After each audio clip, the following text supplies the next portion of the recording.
Jesús pone en sus labios esa palabra tan tierna, tan novedosa y tan cariñosa que todos aprendimos de niños: Padre. Jesús la utiliza para llamar a Dios. Desde niño así lo nombró. En los evangelios es la primera palabra pronunciada por Jesús. ¿No sabíais que tenía que ocuparme de las cosas de mi Padre? Y la última que pronuncia antes de su muerte: Padre, en tus manos encomiendo mi espíritu. A lo largo de su camino, momentos de recogimiento y de desierto para llamarle, pedirle, darles gracias. Numerosas enseñanzas a sus discípulos. Orad así: Padre nuestro. Enseñó a todos sus discípulos que eran hermanos y sintieron desde entonces un acercamiento a Dios y una presencia de Dios en ellos. En este momento tenía mucho sentido esta palabra. Una vez más, era para pedirle no por Él, sino por nosotros, el perdón, la misericordia, la reconciliación y el entendimiento de los hombres. Es una petición que desconcierta a los que la oyen, porque lo normal, lo lógico, es que se pida venganza en contra de los enemigos. Y además no la comprenden porque tienen una lengua diferente a la de Jesús. Es la petición del justo que no es escuchada por nadie. Él la hace en medio de la soledad y el único interlocutor que tiene es el propio Dios. Jesús, en toda su condena, había permanecido en silencio y ahora solo pronuncia unas breves palabras para pedirle a Dios que tenga misericordia de los que le están torturando. Qué grandes son sus entrañas para que en medio de la tortura pueda perdonar y pedir por sus verdugos. Sus verdugos. ¿Quiénes eran sus verdugos? Los que físicamente le estaban condenando. Aquellos mercenarios que recibían un pago por hacer la guerra, por servir al poder opresor. Eran aquellos mercenarios pasivos que hacían las cosas no por recibir dinero u otro pago, sino por hacerse solidarios con sus jefes. Eran verdugos morales. En la actualidad también, por ser fieles a la ley, o porque otros no piensan como nosotros, también condenamos.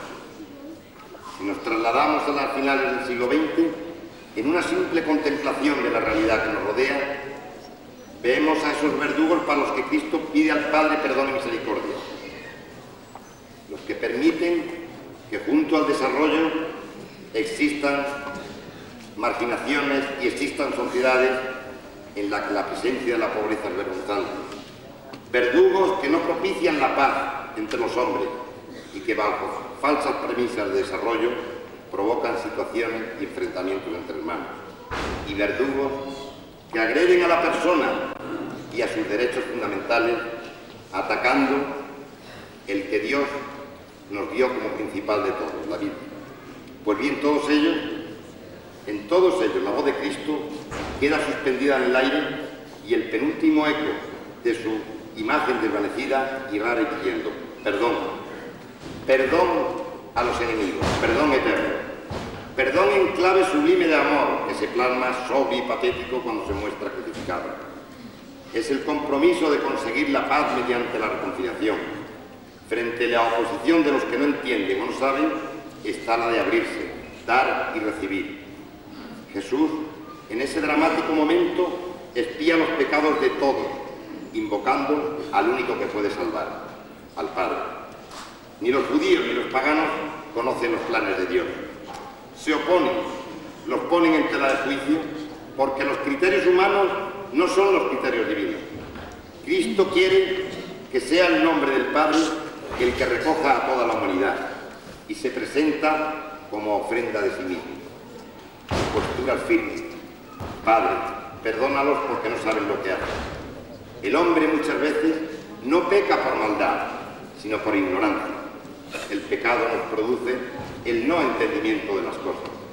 No saben lo que hacen. Como colofón, en el Gólgota, como se nos recordaba hace unos días en esta misma iglesia, se produce la gran amnistía de la humanidad.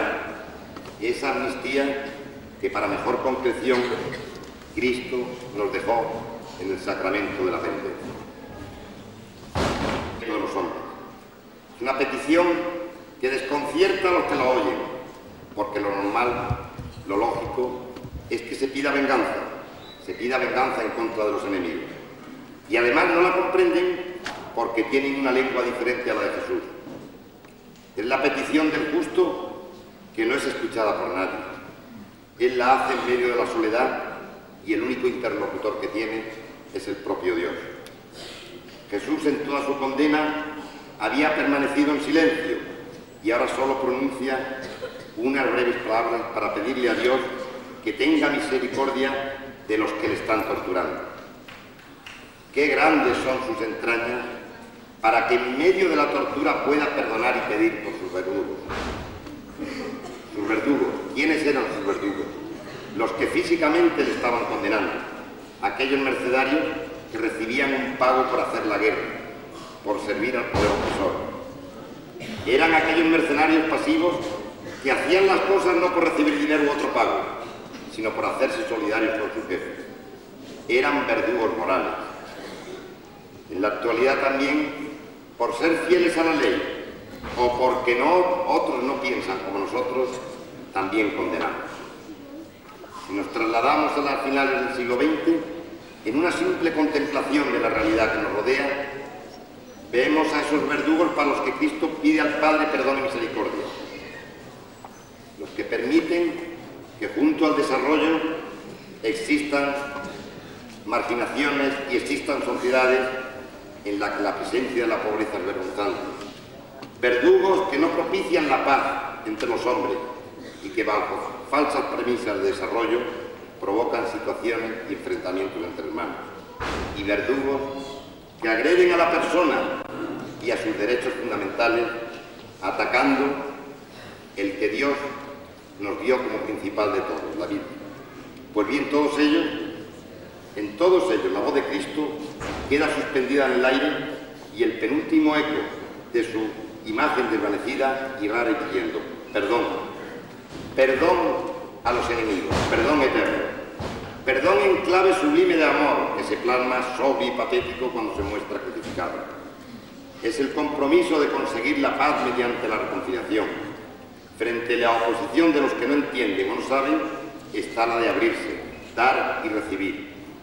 Jesús, en ese dramático momento, expía los pecados de todos, invocando al único que puede salvar, al Padre. Ni los judíos ni los paganos conocen los planes de Dios. Se oponen, los ponen en tela de juicio, porque los criterios humanos no son los criterios divinos. Cristo quiere que sea el nombre del Padre el que recoja a toda la humanidad y se presenta como ofrenda de sí mismo. Posturas firmes. Padre, perdónalos porque no saben lo que hacen.